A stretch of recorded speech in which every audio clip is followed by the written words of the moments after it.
graduates, and we all didn't know what the heck we were doing, what to expect or anything, and then some of the fellows were there, and so they just hustle you out, put you in a, as you see sometimes in the movie, in a bus, and then you unload, and then these drill instructors grab you, and your life has pretty much changed from that point.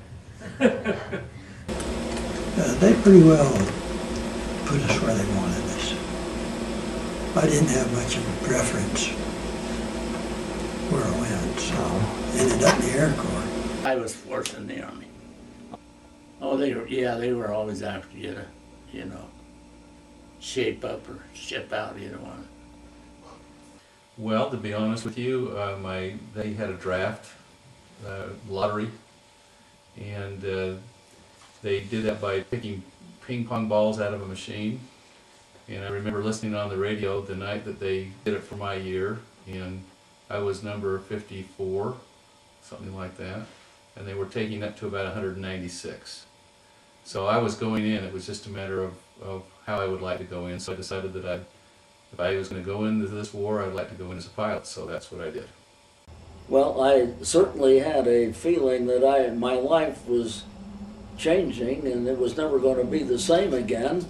But it was a very busy day. You were issued tons of books, all kinds of uniforms, and many of which had to be stenciled. You had to stencil your laundry number on all of your clothing, and you had to meet your new roommate and get all your hair cut off. It was just one of those kind of days.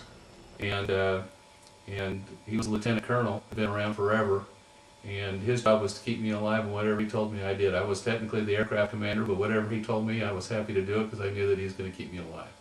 My platoon was composed of about half of them had done time in the jail or penitentiary or the Army stockade.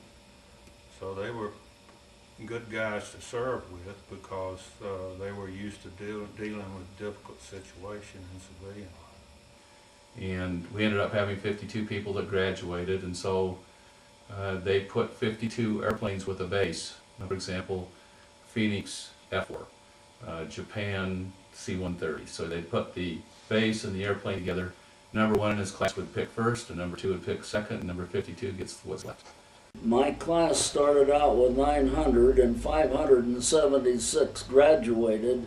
If you did anything to offend anybody, you might get killed in the next action by your own people. So everybody was nice to everybody.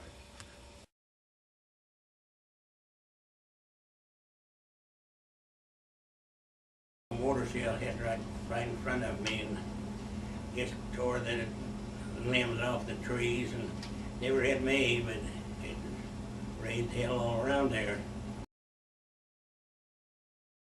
They took us out in the ship and let the front end down, and we had to go. And I walked up that hill. It's a long walk up to the top of the hill. And there's a bunker up there. They had the Germans had a machine gun up there. They were mowing the guys down as fast as they were going up the hill.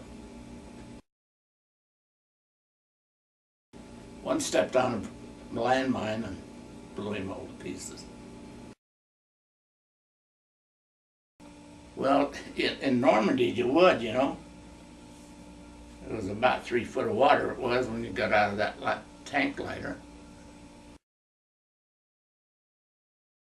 And one day, a couple of these jailbirds were in the bunker, and they saw him coming, and they closed the door. And he ran up, pounding on the door, screaming to get in. And they wouldn't let him in, and a round landed nearby and wiped him out. The thing that amazed me, that struck me, was that it looked like a moon crater. The whole countryside is just decimated with bomb craters, you know, from B-52s or us or any aircraft, you know, it was just everywhere. It was quite... Well, they were bombing the devil out of London when we got in there. We